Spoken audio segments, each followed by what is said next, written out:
अष्टमी तिथि आए तो अशोक सुंदरी वाली जो जगह है वहां पर हल्दी की 7 बिंदियां लगा दो, लड़का लड़की का हाथ उस बिंदी पर रखवा दो, उसका नाम गोत्र बोलो, उसी हल्दी में उसके हाथ पीले करवा दो और पीपल के पेड़ पर उस हाथ के 5 छापे पड़वा दो। 3 महीने में विवाह पक्का हो जाता है महाराज। उसका इतना, अशोक सुंदरी के उस हल्दी का इतना प्रमाण, 3 माह के अंतर्गत विवाह नक्की होगा। इतना इतना प्रमाण है महाराज। भगवान शिव की आराधना का कोई साधारण।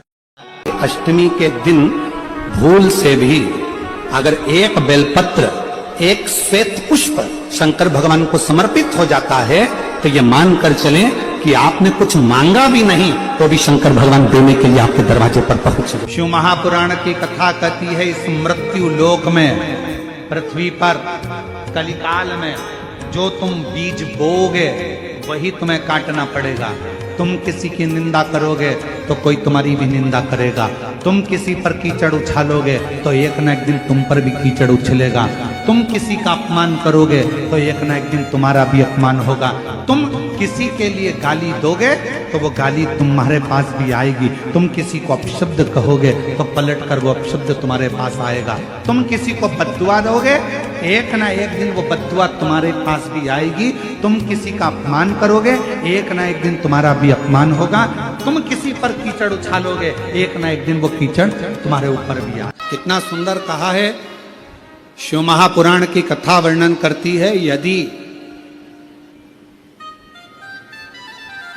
किसी भी अष्टमी तिथि को 12 महीने में शुक्ल पक्ष कृष्ण पक्ष की अष्टमी तिथि पड़ती है, यदि किसी भी अष्टमी तिथि को अगर किसी ने नियम बनाया 5 अष्टमी का, 8 अष्टमी का, 7 अष्टमी का, एक कनेर का पुष्प शिवजी के शिवलिंग को समर्पित करना, अशोक सुंदरी के स्पर्श करना, और जो जलाधारी होती है, जैसे ये शिवलिंग है, ये जलाधारी है, तो पहले शिवलिंग पर स्पर्श, फिर अशोक सुंदरी का स्पर्श, फिर जलाधारी पर कनेर का पुष्प शिव जी की ओर मुख कर कर, अर्थात जैसे मानो ये कनेर का पुष्प है तो ऐसा शिवलिंग का स्पर्श करते हुए जलाधारी पर जो समर्पित करता है, भगवान शंकर उसके मन की कामना को पूर्ण जरूर करते हैं। एक कनेर का पुष्प मां श्रृंगार कर रही है, कनेर के पुष्प से माता सती श्रृंगार कर रही है। पहले जटा का श्रृंगार किया। मेरे राम जी महाराज ने भी पूरा कर्म कर लिया, पूरा की पूरा कार्य कर लिया, तो भी राम जी महाराज जान गए कि समुद्र से भी कहकर देख लिया, हाथ जोड़ लिया, पांव पड़ लिया, सबसे विनती कर ली, पर कोई रिजल्ट सामने नहीं आया। तब राम जी ने पार्थिव शिवलिंग का निर्माण करा, बालू रेत का शिवलिंग बनाया, पूजन करी। शंकर भगवान ने बुद्धि दी, और बुद्धि किसको मिली? नल और नील को प्राप्त हुई थी। वो बुद्धि का एक स्मरण सामने प्रकट कर दिया। समुद्र देव ने आकर कह दिया, आपके साथ में जो नल नील रह रहे हैं, इनको श्राप लगा है कि ये कोई भी वस्तु पानी में फेंकेंगे वो तैर जाएगी। कभी कभी श्राप भी उत्तम फल दे जाता है। ये नल नील इतने उपद्रवी थे, छोटे छोटे दोनों। जब संत लोग तपस्या करते थे, उनका सामान ले जाके पानी में फेंक देते, ना आसन मिलता ना कमंडल मिलता। बेचारे संत लोग रोते रहते कि काय की औलाद पैदा कर, ऐसे छोरा छोरी संतों का सामान ले जाके फेंक देते हैं पानी के अंदर। बड़े उपद्रवी हैं। इन संतों ने विचार करा, छोटे हैं, उपद्रव कर रहे हैं, अगर हम श्राप देंगे और इनको ज्यादा दे देंगे तो तकलीफ आ जाएगी। ऐसा करते हैं कि श्राप भी हो जाए और काम भी हो जाए। तो श्राप ऐसा देते हैं कि जो भी ये अपना सामान, हमारे कमंडल, कपड़े, आसन, कुछ भी पानी में फेंकेंगे तो वो तैरेगा तो अपन कूद के निकाल के लिए आएंगे। तो इन्होंने श्राप दे दिया कि ये दोनों जो भी पानी में फेंके वो डूबे नहीं।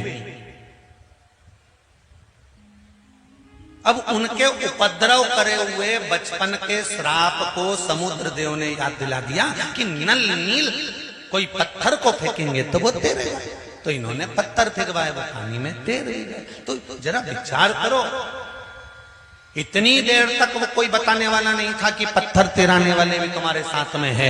तुम सारे हाथ पैर जोड़ लिए, तब तक तुम्हारा काम आगे नहीं बढ़ा। पर शंकर भगवान की उपासना करना चालू करी और तुम्हारा काम धीरे धीरे आगे बढ़ने लगा। समझ लो कहीं ना कहीं अटका हुआ था तो शिव ने मार्ग दिखा दिया, और मार्ग दिखाया राम जी को भी कि अब पत्थर तिराए पार हो गए। और पार होने के बाद भी आखिरी में भी अंतिम समय तक भी रावण नहीं मरता।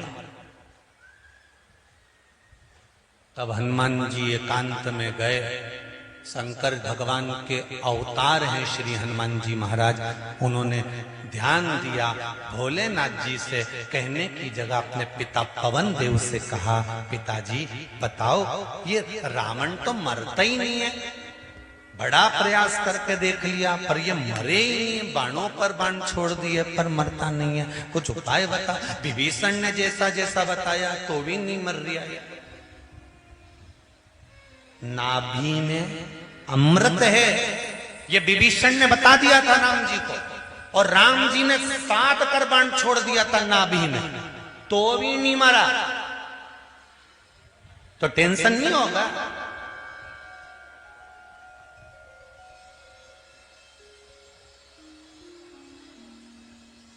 अब क्या करा जाए?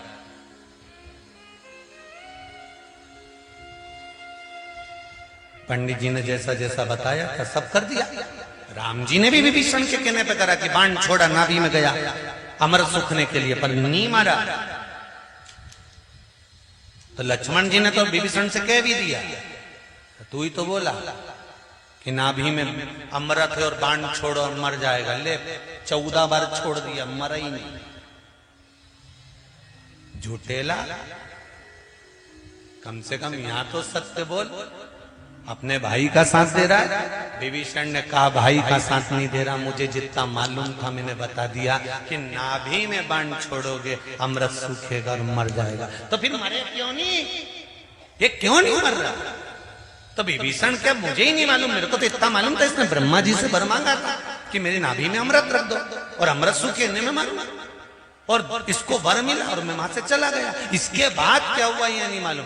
तो हनुमान जी ने पवन देव से पूछा ये मरेगा कैसे? पवन देव ने कहा मैं शंकर जी से पूछ के आता हूँ। शंकर जी के पास पवन देव पहुंच गए। शंकर जी से पूछा हर हर महादेव। शिव जी ने पूछा कैसे आयो पवन देव? पवन देव करे मेरा पुत्र हनुमान बड़ा तकलीफ में, टेंशन बहुत ज्यादा, बहुत चिंता। क्या चिंता आ गई? वो रावण मर नहीं रहा। तो तुरंत शंकर भगवान बोले वो ऐसे मरने वाला नहीं है, उसने ब्रह्मा जी से वर मांगा था कि नाभि में अमृत दे दो, अमृत सूखेगा तब मैं मरूंगा। ये वर ब्रह्मा जी ने कह दिया, तथास्तु। सब चले गए सुन के, पर रावण नहीं हिला। रावण कहने लगा नाभि में अमृत तुमने दिया है और आप कह रहे हो कि बाण से वो अमृत सूखेगा और तू मरेगा, तो जो बाण मेरी नाभि को लगेगा वो बाण भी मुझे ही दे दो। तो रावण के पास में वो बाण रखा हुआ है जो रावण की नाभि में लगेगा तब रावण मरेगा। पवन देव से कहा वो बाण रावण ने मंदोदरी को दे दिया था। मंदोदरी ने कहा छुपा के रखा भी, तुम्हारे पुत्र जाने और तुम जानो। पवन देव ने हनुमान जी से कह दिया कि लंका में वो बाण रखा हुआ है जो रावण की नाभि में लगेगा। 14 बाण छोड़ दिए तो भी नहीं मरा रावण, नाभि का अमृत नहीं सूखा। जाओ। हनुमान जी महाराज साधु का वेश कर गए, लंका में प्रवेश कर गए, सबका हाथ देखने लगे। मंदोदरी का भी हाथ देख दिया। मंदोदरी का, मंदोदरी को सूचना मिली कि पंडित जी आए हैं। मंदोदरी ने पूछा ब्राह्मण देवता बताओ मेरे भाग्य में क्या लिखा है? इतने में तो हनुमान जी बोल दिए तेरे भाग्य में लिखा है कि तेरा पति ऐसे नहीं मर सकता। मंदोदरी बोली बोल तो बिल्कुल पक्का। तो हनुमान जी बोले जब तक तू है तब तक तेरा पति नहीं मरेगा। कि महाराज बिल्कुल पक्का। हनुमान जी बोले रावण ने तुझे ऐसी चीज लाके दे दी थी कि वो रावण की नाभि में लगेगी तभी रावण मरेगा। बिल्कुल महाराज बिल्कुल पक्का। इतने में हनुमान जी बोले वो चीज तेरे पास आज भी रखी हुई है, बिल्कुल रखी हुई है, तूने अपने ही महल में छुपा के रखी है। अरे महाराज मैं जिस कमरे में सोती हूँ उस कमरे में जो खंबा है, खंबे में मैंने चुनवा कर रखी। हनुमान जी ने कहा हो गया क्या? हो गया क्या? हनुमान जी कूद पड़े और गए, खंबा तोड़ा, उसमें से बाण निकाल कर लाए, राम जी को दिया। राम जी से कहा अब छोड़ो, और राम जी ने जो बाण छोड़ा और नाभि में लगा, तब जाके दादा निपटा, तब जाके प्राण छूटे।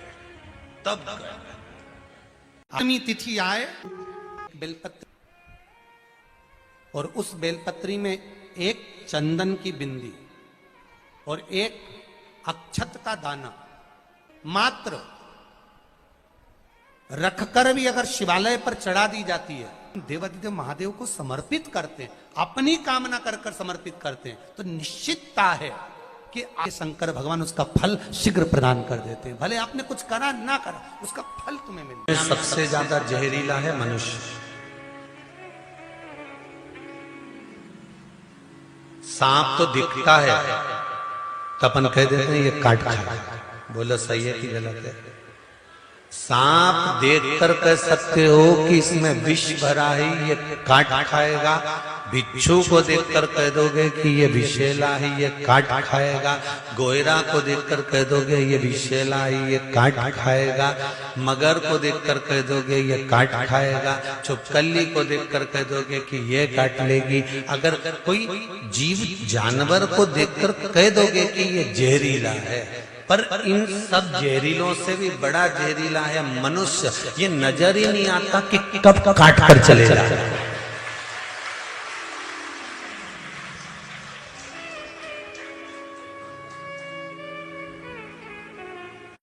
सब अच्छे नजर आते हैं अपने को, कितनी जोरदार हमारी काकी जी, कितनी जोरदार ने काका जी, कितना जोरदार ने भाई, कितना जोरदार ने बंधु, कितना जोरदार ने जीजी, कितनी जोरदार ने जीजा, कितना जोरदार ने हमारा रिश्तेदार इतना बढ़िया, हमारा नातेदार इतना बढ़िया, हमारा कुटुंब इतना बढ़िया।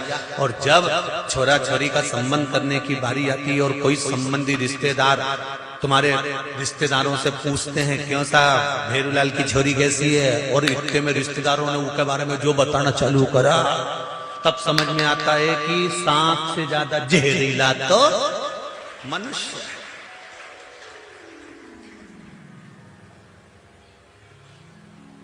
सांप दिखेगा तो दूर हट जाओगे, बोलो सही है कि गलत है? कि जहरीला है इससे दूर हटना।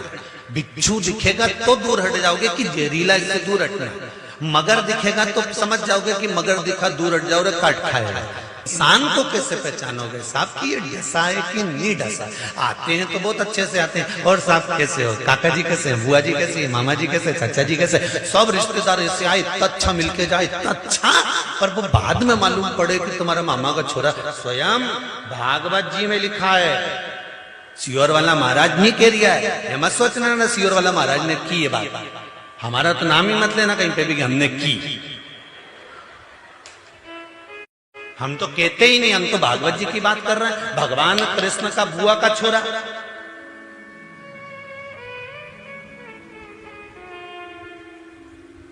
कौन जी का सिर कटा था, शिशुपाल, बुआ का छोरा। और भगवान कृष्ण को मालूम पड़ा कि तुम्हारा बुआ का छोरा गाली दे रहा था तुमको। इतने में बलराम जी बोले नहीं, हमसे जब भी मिला नहीं, बहुत जोरदार मिला, गले भी लग के मिलता है और बहुत हमेशा पूछता है, और भैया कैसे हो, दाऊ दादा ठीक तो हो, कभी आओ हमारे राज्य में, कभी आओ हमारे उधर, हमें तो हमेशा बुलाएगा, फिर गाली कैसे दे सकता है? नहीं मानो तो एक दिन मैं तुमको वीडियो बना के बता दूंगा, एक दिन हमारा मोबाइल में कैच करके बताऊं गाली देखिए। और इतने में तो दाऊ जी ने कह दिया था नहीं शिशुपाल ऐसा नहीं कर सकता, वो गाली दे ही नहीं सकता, हमारी बुआ का छोरा और सगी बुआ का छोरा, ऐसे कैसे गाली दे दे, रिश्तेदार हमारा।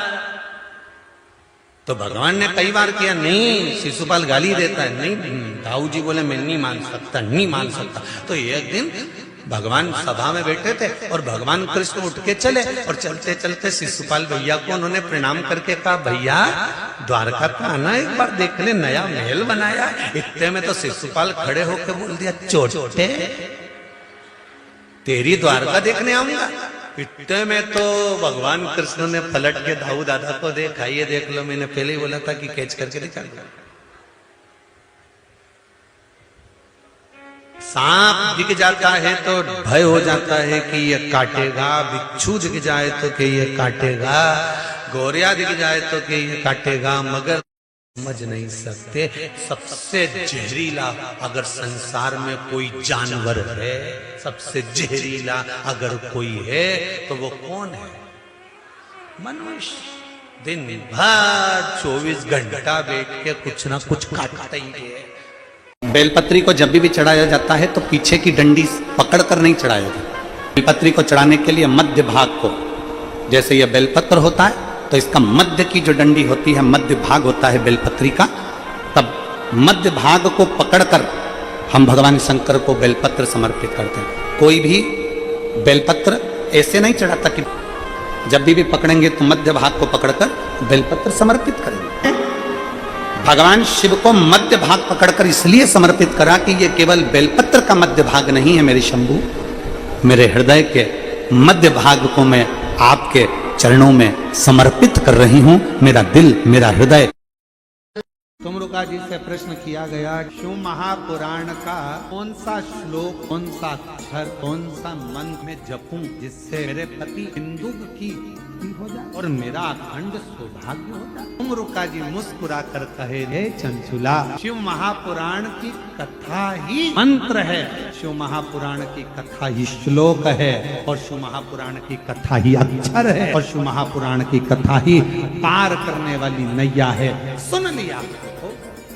तुमरुका दौलत कितनी है? भगवान शिव ने कभी नहीं देखा कि आपका वैभव, आपकी दौलत, आपकी संपदा, आपकी सत्ता कितनी है। शंकर भगवान केवल इतना देखते हैं कि आपके भीतर भक्ति का विश्वास कितना दृढ़ है,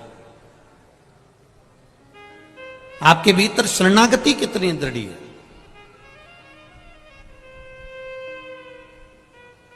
शरणागति का बल कितना प्रबल है। एक छोटी सी मछली पानी में रहती है, डूबती नहीं है। एक हाथी इतना बड़ा, बड़ा बलवान, पानी में गया और डूबा और मर गया। हाथी ने मछली से पूछा कि अरे मछली जी, एक बात तो बता कि पानी तुझे डुबाता क्यों नहीं है और मैं पानी में गया तो डूबता क्यों हूं? बस तुझसे केवल इतना सा पूछना है, तो मुझे बता दे कारण क्या है। मछली तो पानी में डूबती नहीं है और मैं पानी में गया और मैं डूबने लगता हूं, उसका कारण क्या है? तो मछली ने कहा, हाथी भाई, कारण केवल इतना सा है कि मैं पानी से केवल इतना कहती हूं कि पानी, मैं तेरी शरण में हूं, तू मेरी रक्षा करना। मैंने उसकी शरणागति ग्रहण कर ली, इसलिए पानी मुझे डूबने नहीं देता है। उसी तरह जो शंकर की शरणागति ग्रहण कर लेता है वो संसार सागर में कभी डूबता नहीं है। शिव की शरणागति ग्रहण करने वाला कभी संसार सागर में नहीं डूबे।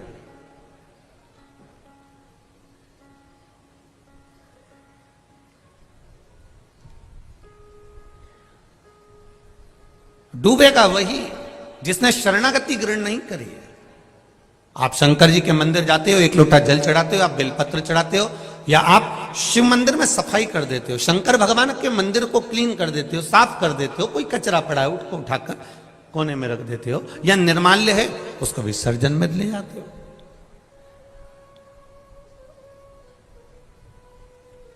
आपने शिव मंदिर में एक लोटा जल समर्पित करा, जल चढ़ाया, बेलपत्र चढ़ाई, भगवान को दिया लगाया या अगरबत्ती लगाई, या दिल से तुमने जो भगवान को रिझाया, शंकर भगवान की, इसको कहते हैं शरणागति ग्रहण करना।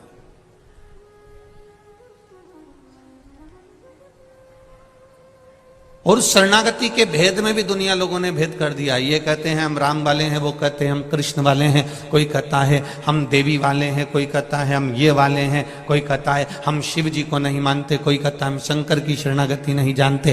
तो यहाँ शिव महापुराण की कथा में, रामचरितमानस में तो तुलसीदास जी ने भी लिख दिया कि राम जी भी कहते हैं कि तुलसीदास बाबा भी कहते हैं कि राम जी को वही प्रिय है जो शिव को प्रिय है।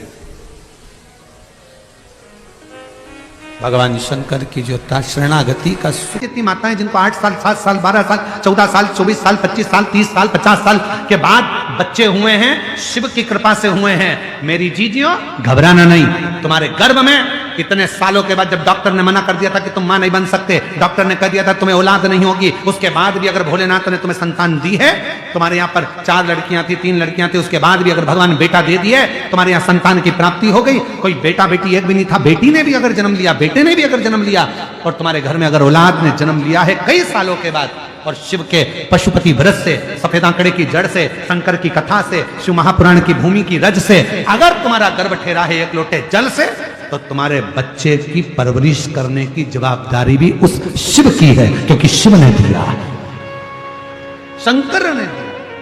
तो भटकते किस लिए भटकते? इसलिए इंतजार करना, वक्त और व्यक्ति को हल्का मत समझो। वक्त जो चल रहा है इससे जोरदार कभी नहीं होगा। खूब खुश होकर जिंदगी जियो, जो तुम्हारे पास है उसमें संतुष्ट रहो। दूसरे का धन दौलत देखकर कभी अपना मन मत डोलाओ, दूसरे की सुंदरता देखकर मन ना डोलाओ, दूसरे का वैभव देखकर अपना मन ना डोलाओ, दूसरे की गाड़ी बंगला देखकर मन ना डोलाओ। भगवान से प्रार्थना करो जो तूने दिया बहुत अच्छा दिया, बस इतना याद रखना प्रभु सब देना, पर साथ में शांति मन की देना और तृप्ति देना कि इस मन को तृप्त कर सके। ये मन की भूख तो बढ़ती चली जाती है। एक कमरे का मकान 2 और बन जाए तो अच्छा, 2 कमरे का हो गया तो अभी भी कह रही 3 कमरे और ऊपर बन जाए तो अच्छा, 3 कमरे मिल गए मालूम पड़े चौथा और बन जाए तो अच्छा। वस्तुओं में सुख ढूंढा उसमें दुख मिला। कौन सी चीज थी जिसमें सुख मिला तुमको? परमात्मा के नाम के अलावा किसी में सुख नहीं है। बदला नहीं लेना अपन को। बदला लेने में कई लोगों के तो कुल डूब गए, बदला लेने में कुल डूब गए, बदला लेने में पूरा वंश डूब गया, बदला लेने में पूरी जिंदगी खराब हो गई। महाभारत का चरित्र उठा लो, माता द्रौपदी जरा सी हंसी थी, उसका बदला लेने के लिए पूरा वंश मिटा बैठे। शूर्पणखा का बदला लेने के लिए रावण ने अपना पूरा कुल डुबो दिया, केवल बदला लेने के लिए। कई हमारे क्षेत्र में लोग ऐसे रहते हैं, मैं उससे बदला लेकर मानूंगा, और बंदूक उठाई ठोक दिया। तूने तो 5 मिनट में उसको मार दिया, पर तेरा परिवार आज तक रो रहा है। आधे जेल में पड़े हैं, आधे बाहर रो रहे हैं। ऐसा बदला लेना किस काम का? तूने तो उठाई ठोक दिया, उठाकर ठोका। बदला लेकर मानूंगा, तू तो बदला ले लेगा, तेरा परिवार तो जिंदगी भर रोएगा। तू जेल सड़ेगा, थाने में पड़ा रहेगा, कोर्ट के चक्कर काटता रहेगा, जिंदगी पूरी रोने में निकल जाएगी। बच्चे बड़े हो जाएंगे तो जिंदगी भर बाहर नहीं निकल पाएगा। तो ऐसा बदला लेना किस काम का? शिव महापुराण की कथा को सुनने वाले एक बात अपने अंदर उतार लेना। रावण ने अपनी बहन का बदला लिया था, पूरा वंश मिट गया। दुर्योधन ने अपनी हंसी का बदला द्रौपदी से लिया, पूरा वंश मिट गया। जो जो बदला लेने की ठानता है उसके परिवार में रोना ही रोना लिखा होता है, कभी सफलता नहीं होती। जो बदला लेने की ठानता है, कई लोग अकड़ में आकर कह देते हैं, कई लोग अभी तुम यहां से इधर पीछे के रास्ते से अंदर मत आन दो किसी को, फिर देखना वो बोलेगा देख लूंगा तेरे को तो बाद में। निवेदन है कभी ऊंचे बोल नहीं बोलो। किसी से कितनी भी लड़ाई हो जाए, किसी से कितनी भी दुश्मनी हो जाए, कभी बदला लेने की मत ठानना कि मैं इससे बदला लूंगा। बदला लेने में पूरे रावण का वंश चले गया। शूर्पणखा का बदला लेने गया था और मालूम पड़े पूरा सूपड़ा साफ हो गया। दुर्योधन बदला लेने के लिए गया था कि इस द्रौपदी ने मेरे ऊपर हंसा है, बदला लेकर मानूंगा, और दुर्योधन का पूरा वंश नष्ट हो गया। घर की माताओं को चाहिए तुम्हारे बेटे की किसी से लड़ाई हो जाए, डंडा उठाकर बदला लेने जाए तो माताएं उसको समझाए हमें बदला नहीं लेना, हमें नहीं लेना बदला। तू लड़ाई करेगा, तलवार उठाएगा, छुरा उठाएगा, बंदूक उठाएगा, मार देगा, थाने में पड़ा रहेगा, तेरे छोटे छोटे बच्चे जिंदगी भर रोते रहेंगे। शंकर भगवान से सीख कर चलना। शिव जी कभी पलट कर जवाब नहीं देते, कभी पलट कर। शंकर भगवान ने जितने असुरों को मारा, एक भी असुर से, एक भी राक्षस से शंकर जी की दुश्मनी नहीं थी। एक भी राक्षस से शंकर जी की दुश्मनी नहीं थी, एक भी। तुम अंदाजा लगा कर देखो, वो भस्मासुर राजा था, एक बार प्रवचन सुन लिया उसने, और प्रवचन सुनकर भस्मासुर ने विचार कर लिया मैं भगवान शंकर की पूजन करूंगा। शिव जी की पूजन में लग गया। लोग कहते भस्मासुर था, असुर था, राक्षस था। हम कहते उसके बराबर भक्त नहीं था भस्मासुर के बराबर। लोग कहते तारकासुर असुर था, राक्षस था। हम कहते तारकासुर के बराबर कोई भक्त नहीं था। शंकर जी ने जिसको मारा सब उनके भक्त थे। भस्मासुर राजा था। पत्नी ने पूछा क्या कर रहे हो? शिव जी की आराधना। शंकर का शिवलिंग बनाता, पूजन करता। शंकर भगवान उसकी तपस्या से प्रसन्न हो गए। मांग तुझे क्या चाहिए? भस्मासुर ने कहा आपके चरणों की सेवा दे दो, मेरे को अब राजपाट नहीं करना, मुझे तुम्हारी सेवा करना है। शंकर भगवान ने कहा मेरे पास सब है, नंदी है, भृंगी है, श्रृंगी है, पत्नी है, सर्प है, गंगा है, सब है, मुझे तेरी जरूरत नहीं है। नहीं नहीं नहीं, मैं तो आपकी सेवा करूंगा चाहे कुछ भी हो जाए, मुझे तो आपकी सेवा करना है, आप मुझे सेवा में रखो। शंकर भगवान ने कहा तो फिर एक काम कर, पार्वती जी से पूछा इसको कौन सी सेवा दें। पार्वती जी ने कहा एक काम करो, इसको भस्म लाकर चढ़ाने की सेवा दे दो। भस्म चढ़ाने की सेवा? हाँ। पार्वती जी के कहने पर शंकर भगवान ने भस्मासुर से कहा तू जा भस्म लाना, मेरे पर चढ़ाना। शमशान की भस्म मुझ पे चढ़ना चाहिए, इसके सिवाय कुछ भी नहीं। मुर्दे की भस्म मुझे चढ़े, उसके सिवाय कुछ नहीं। अब भस्मासुर शमशान जाता, वहां से भस्म लाता, शिव जी को चढ़ा देता। शंकर बड़े खुश रहते, रोज यही करता, प्रतिदिन सुबह जाना, भस्म लाना, चढ़ाना। 6-7 महीने निकल गए, 1 साल निकल गया, 4 साल निकल गए। चौथे साल में भस्मासुर शमशान में भस्म ढूंढता रहा पर मिली नहीं, क्योंकि कोई मरी नहीं रिया था। कोई मरे जले तो भस्म आए, अब कोई मरे ही नहीं तो भस्म कहां से आए?